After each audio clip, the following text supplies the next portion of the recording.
Anyways. Well. We are here today to talk about, we got some Bachelor news to chat about. Absolutely. Yeah, we do got some Bachelor news. There's quite a few things. Also, just before we dive into everything, I know I had posted, at least on our social media, and we even said it at the top of our last episode, that we were like, oh, on Thursday, we're going to have a whole conversation about Taylor Nolan's tweets. Oh, yeah. If you didn't tune into our Tuesday episode, we ended up just having a full-blown conversation about that for half of the episode, and then the other half we did Women Tell All. So after that episode, Becca and I are going to talk all other things Bachelor Nation news, but I know we wanted to chat for a few minutes. Yeah, there was just a couple things I think each of us wanted to say. I'll talk. No, okay, so like a couple things. I think this is something we could just talk on and on about.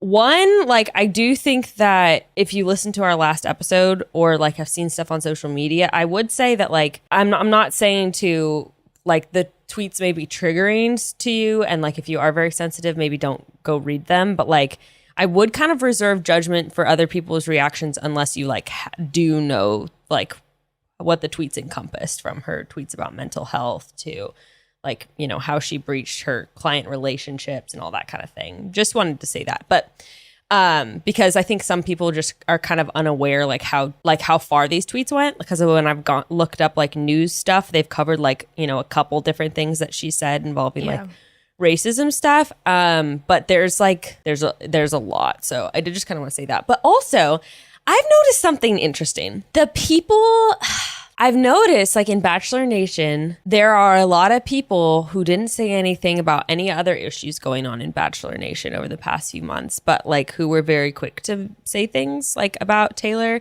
And I do have to say, there are a lot of reasons why this could be, but one very obvious reason to me is that when people are speaking out about Taylor and Nolan, you're not really going to lose any following, because like conservative people aren't mad about it, like how conservative people were about the Fire Chris Harrison stuff, because they always like hated Taylor Nolan and the work she was doing. And anyone else who maybe isn't, you know, super defensive about conversations about race and stuff like that, anybody else is probably not going to mind you talking about it because they're aware of how horrible so much of the things she said was, and also how like inadequate her first apologies were. I'm just like, I've just kind of taken note, and I guess I would just like, I guess say that to other people of like, really evaluate, like, are you saying something and speaking up because you're not really going to piss anyone off? Like, just something I noticed, and something I'm like, it's something to think about. Stakes aren't very high making any statements or making any comments on this issue for you, particularly obviously like